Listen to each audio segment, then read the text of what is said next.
A man is in the hospital tonight after being shot while trying to escape from police. A live update from the scene. That's first tonight at 10. Plus, ahead of a hot and humid weekend, a new blue-green algae bloom closing nearly every beach in the area.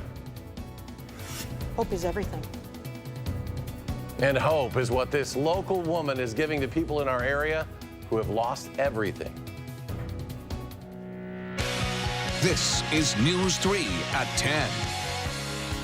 Thanks for joining us tonight at 10. Two men are in custody tonight, an officer on administrative leave. It's in response to a chase that continued for miles even after the driver had been shot. That pursuit started in Waukesha County, ended in Jefferson County, where our Madeline O'Neill is live now. She has an update. Maddie? Eric, this is where authorities caught up with the rental van listed as stolen out of Milwaukee here on private property in this landfill just outside of Johnson Creek. And officials say it all started after 2 o'clock, 20 miles east of here in Delafield, where police responded to a report of retail theft at a Kohl's and began chasing the van after two men drove away, eventually getting onto the Interstate 94 going west. Now, Delafield police had to abandon the chase, but it picked right back up with Jefferson County Sheriff's deputies and Johnson Creek police after getting a tip on the van's location from a caller. The van sped up, turned around at a median near Highway A to go east, eventually hitting speeds of more than 100 miles per hour. Jefferson County and State Patrol officers deployed stop sticks on the interstate, and that's when Jefferson County Sheriff's Department officials say there was a gunshot. As the officers made evasive maneuvers to avoid being struck, one of the officers discharged their weapon. The pursuit continued eastbound on I-94, leaving the interstate at State Highway 26. During this portion of the pursuit, the Johnson Creek police officer was intentionally struck by the suspect's vehicle. The Johnson Creek officer struck was in his car and is okay tonight. Officials say the stop sticks were effective and the chase ended with the van being disabled after driving into the landfill. The two suspects, both white men in their 40s with active felonies, are in custody tonight. The driver is recovering from a non-life-threatening gunshot wound. And now, per protocol with officer-involved shootings, the Waukesha County Sheriff's Office is investigating. And Jefferson County officials didn't specify what agency the officer who shot the gun was from, but they do say it is a deputy on administrative leave. Eric? All right, Maddie O'Neill live in Jefferson County tonight. Maddie, thank you. Police have identified the man accused of opening fire at a Maryland newspaper building today. He's 38-year-old Jared Ramos. 5 people were killed, at least 2 others injured, when police say he opened fire at the Capital Gazette in Annapolis. Officers arrived at the scene within a minute of the first emergency call. Police are not confirming, but sources tell CBS News the suspect had damaged his fingertips to prevent quick identification. Authorities ultimately used facial recognition software to confirm his identity. Another big story as we head to the weekend. We turn it over to weather. Some dangerously hot temperatures coming our way this weekend with heat indices topping the 100-degree mark. Let's go to Chief Meteorologist Gary Canalti in the Weather Center. Gary?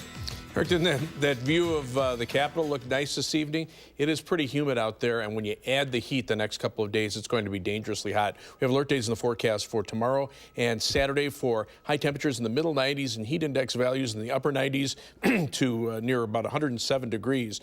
There is also going to be a thunderstorm chance Saturday night, and then Sunday not quite as hot, highs in the mid 80s, heat index values still around 90, but there's also the possibility for a strong to severe thunderstorm in the afternoon. Weather track things pretty quiet out there. We've pulled the rain chances out of the forecast. Things just don't look conducive to rain, at least around here right now. You can see on Doppler track, not much going on out there. There is a marginal risk of severe thunderstorms up to our north, but I don't even think thunderstorms will make it into southern Wisconsin overnight. High temperatures today, mid to upper 80s, even near Lake Michigan. Temperatures reach the middle 80s, and then current temperatures have only fallen into the middle 70s and are only going to fall a few more degrees because dew point temperatures are already in the upper 60s to the lower 70s. And as we check out our forecast first, look for temperatures to drop into the lower 70s by early tomorrow morning. Tomorrow, partly to mostly sunny, very hot and humid, high 96. Also be breezy as well. That's your First Alert forecast. All right, Gary, thank you. More details in a moment. And with that extreme heat coming, it's important to remember our pets. The Department of Ag, Trade, and Consumer Protection says heat stroke threatens all domesticated animals and can be fatal. Young, old, overweight animals, especially of vulnerable animals, they recommend keeping pets at home and out of all that extreme heat. If you're planning on heading to a local beach this weekend, it is time to come up with Plan B. Blue-green algae has invaded all but 3 Madison beaches. Amy Reed tells us why we're seeing the algae take over. An icky green substance has taken over our beaches. Disgusting. It looks pretty disgusting. We live close by here and it does not normally look like this. And it's not good. This isn't why we live in Madison. It smells gross as well. It's called cyanobacteria, also known as blue-green algae. This is bad. This is as bad as we've ever seen it. No good for people or for pooches. If it gets in your eyes, your nose, or your ears, you can become very sick, and especially people who may have a compromised immune system. There are like ducks swimming in it all the time. Yeah, but ducks are savages. Beach balls? We lost it. It's gone. We're not gonna get it back. Not so much. It's stuck in the algae. I lost my Frisbee in here too. Kids tell me this bacteria looks like paint. And this paint is especially bad this year and this weekend. James Madison, Bernie's, and at least 14 other beaches are closed because of it. And experts don't know when these will be open again. It's really, you have to kind of do a wait and see and check, and public health will continue to check it. Adam said this came around from high runoff, high heat, and low wind. So the opposite of one of those will have to drive it away. Until then, hope your ball doesn't get stuck. Go get it! Or George, hope someone can fish it out. Yeah, you got it. Adam with Clean Lakes Alliance said his group has a plan ready to go to help lower the amount of days we have to close our beaches. They just need funding from lawmakers. I heard one of those young men say ducks are savages. Yes, that's I true. know that age. Amy, thank you very much. President Donald Trump back in Washington tonight after spending the day in southeastern Wisconsin on the planned campus of tech company Foxconn, taking part in the ceremonial groundbreaking. This event aimed to be the kickoff for years of construction, aiming to change the future of manufacturing in the state. I want to wish you good luck and congratulations on truly one of the eighth wonder. I think we can say the eighth wonder of the world. The president also gave credit to Governor Walker for playing a key role in securing $3 billion in state funding to bring the technology company to Wisconsin. We couldn't be more proud to have Foxconn's 8K technology LCD panels for the first time ever outside of Asia, made in the USA, proudly here in the state of Wisconsin. Thank you, Mr. President. The president today also briefly touching on his dispute with Harley-Davidson, which said it may move some production overseas because of the president's tariff policies. The president telling Harley in his speech to, quote, not get cute, and that customers would be upset if they move production. The president's visit also sparked some immigration protests in the streets of Milwaukee. Those protests closing down an off-ramp for about 30 minutes. Voces de la Frontera led that protest, along with almost 40 other groups representing students, environmentalists, civil rights advocates, teachers, and union workers. President Trump and Russian President Vladimir Putin will meet face-to-face for a summit in just a few weeks. Officially announced today, they'll meet in Finland on July 16th. National Security Advisor John Bolton finalized plans for the summit when he met with President Putin in Moscow this week. New tonight at 10, the UW police chief expressing her disapproval in the sentencing of former student Alec Cook. Chief Kristen Roman published in an open letter to sexual assault survivors today. Cook had been charged with sexually assaulting several women. He pleaded guilty to 5 of the 23 counts against him and was sentenced to 3 years in prison, 8 years supervision last week. In the letter today, Chief Roman says, quote, I feel I must go on record to convey my deep disappointment in the sentence Alec Cook received for his violent crimes. I believe justice was not best served here. Chief Roman also says she is committed to addressing the issue and is in solidarity with survivors. A man was killed in a tractor rollover in Richland County last night.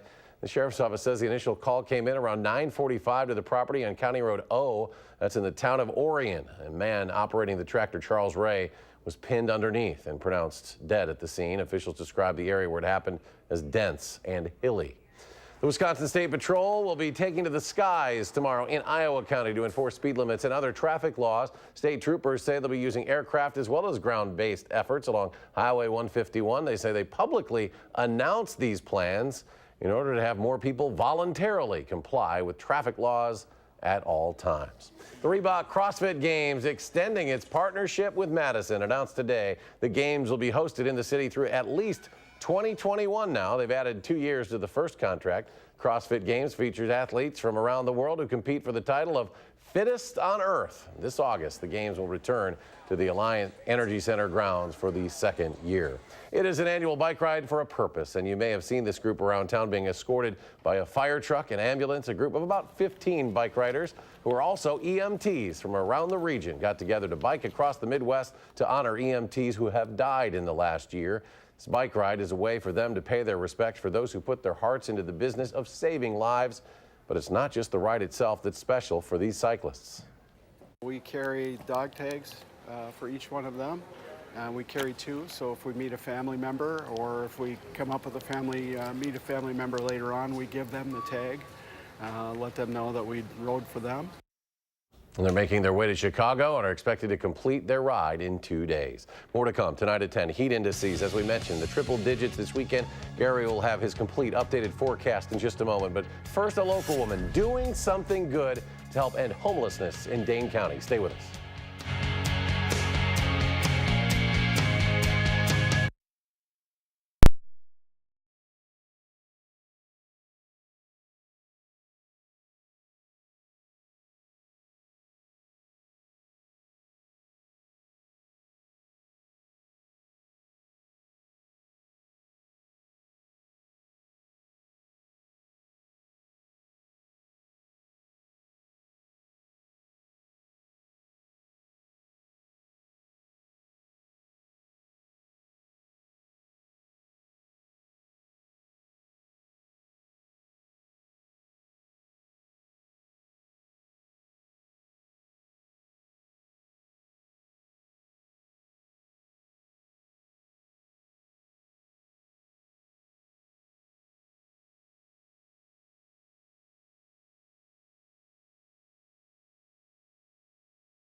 For me, this is not a job.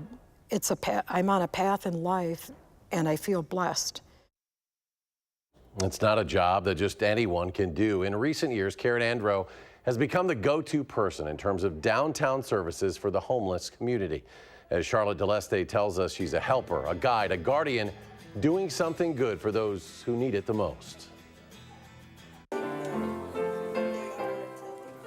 There's something to be said about that first meal of the day. And we're extending our table. And feeding your soul. We're providing that nutritious meal not only of a person's body, but of their spirit. Karen Andro is a caretaker of sorts to hundreds, if not thousands of people she doesn't know. Her heart's open to anybody that needs help. Karen does homeless outreach as part of First United Methodist Church in downtown Madison. A person loses all hope. Nothing else matters, food or shelter. For Karen, it's not a job, it's a calling.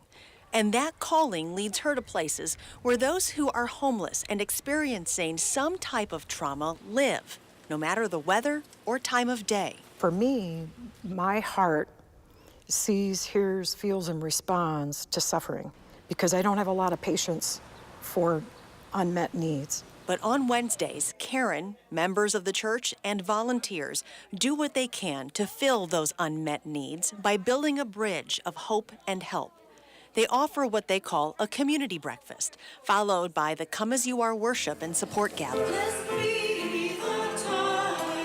You could see shoulders more relaxed, people coming in with bags and trash bags of belongings, and feeling like they're okay. What we really want is for folks to feel that they're at home. And eventually have a place to call home. During all this, representatives from a dozen agencies and organizations are there, ready and waiting to help those who want it. We was right days from committing suicide, and we came here for help. Ron was homeless. We was going to do it together. Yeah, and we overcome that. Thanks to Karen Andrew. He now volunteers here. Same goes for John Haynes. This church, like my family now. And I'd do anything for Karen, do anything for this church. There is something to be said about that first meal of the day and the love and hope it provides for the body, mind, and soul. A life can be transformed and transcended from hopelessness to hope. Charlotte reporting tonight, and thank you, Karen, for doing something good. If you know of a person, a business, or organization doing something good, please let Charlotte know. You can send her the information at channel3000/do-something-good. This is going to be one of those weekends where you really have a lot of concern for those that don't have access to cool spaces because the heat indices are going to be soaring, Gary. Yeah, when you start talking about heat index values of above 100 degrees, at that point, people who are not in great physical shape are going to be affected. And unfortunately, the longer that heat lasts, the more of an effect it has on the body. So we have alert dates in the forecast for tomorrow and Saturday for heat index values that'll be over 100 degrees both days and actual air temperatures up in the middle 90s. On Sunday, high temperatures will reach the middle 80s. Heat index values still in the upper 80s to the lower 90s, but there's also the possibility for some stronger to perhaps severe thunderstorms during Sunday afternoon as a cold front moves through. But make sure that you just reduce your outdoor activity. If you don't have a place to go that's air conditioned, a library, shopping mall, those are probably good places to go. Drink plenty of water. Avoid alcohol. That also helps. If you're drinking alcohol, that just gets you hotter faster. Find public spaces with air conditioning. Even take a cool bath or shower. You know, that just gives your body a chance to relax a little bit and avoid the hot, strong winds that will continue during the day. Excessive heat warnings are in effect over the western parts of our viewing area, and a heat advisory basically across the rest of southern Wisconsin through Saturday evening. High temperatures. This is 4 p.m. on Friday, 96 in Madison, but you can see 90s pretty much through the entire state of Wisconsin and mid to upper 90s to our south and to our west. Even on Saturday, look for high temperatures in the middle 90s here. Notice the change, though. Temperatures at least drop back into the middle 80s over northwestern Wisconsin. That's where that cold front is coming through. It's not much of a cold front, but it does at least drop the temperatures a little bit into the mid 80s. But if you take a look at heat index values, this is beginning tomorrow morning at 7 a.m. and we're already in the mid 70s.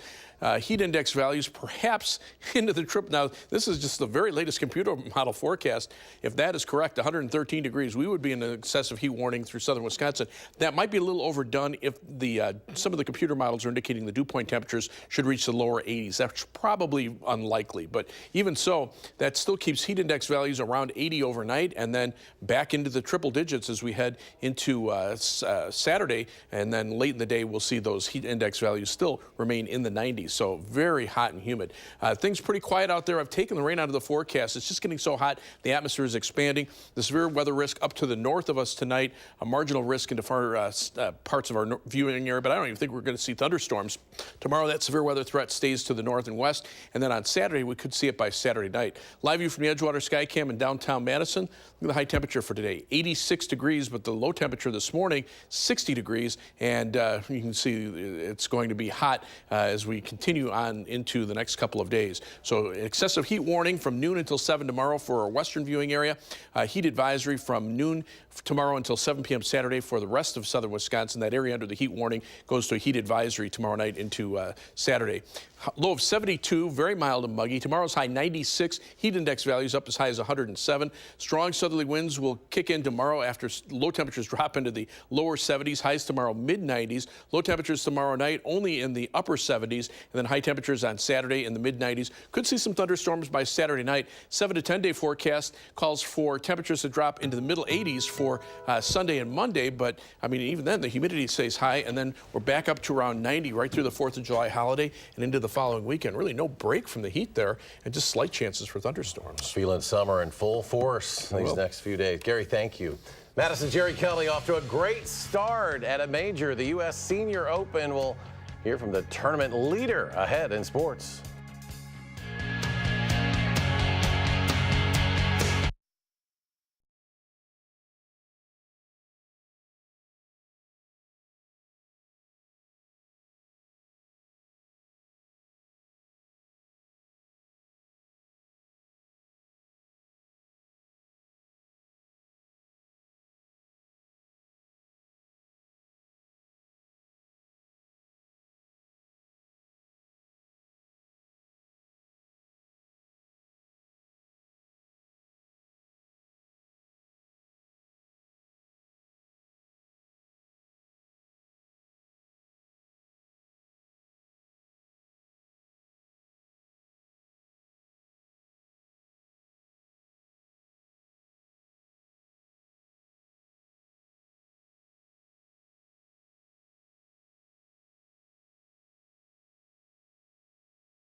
Jerry Kelly has had a pretty good career in professional golf, and this year he's had a great year on the Over 50 Tour. This weekend he's hoping to do something he's never done before, and that's win a major championship. It's the U.S. Senior Open at the Broadmoor in Colorado Springs, and Kelly has a sensational start in the first round. He birdies the first hole, then here on the second hole, he almost makes it for eagle.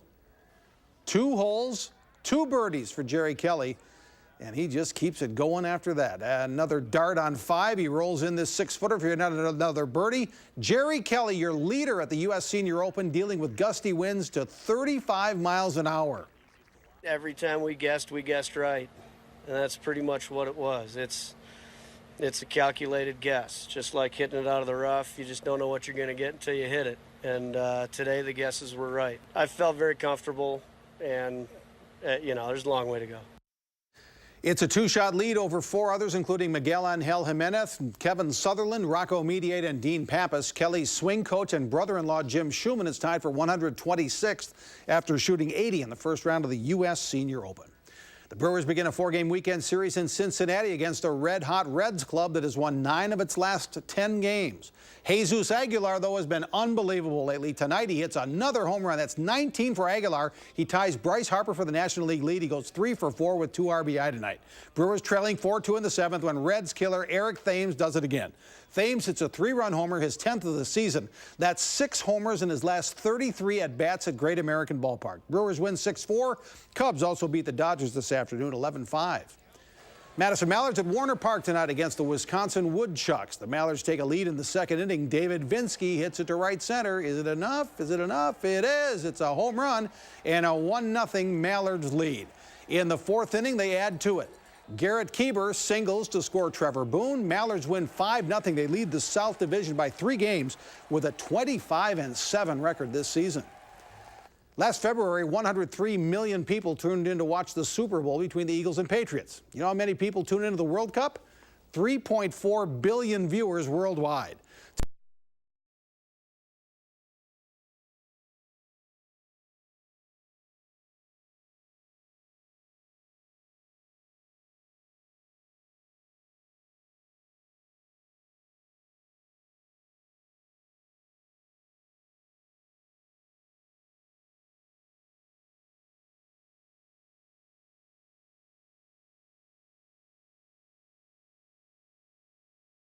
The College World Series in Omaha tonight over Arkansas. Here's the final strike that ended it. Oregon State defeats Arkansas 5-0 tonight to win the College World Series 2-1. It's Oregon State's 3rd collegiate baseball championship. And we'll be right back.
There's a 10-day forecast. The lowest temperature you see on there is 86, mid-90s tomorrow and Saturday, and then around 90 for 4th of July. All right, stay cool, folks. Thanks for joining us for News 3 at 10. We'll see you tomorrow.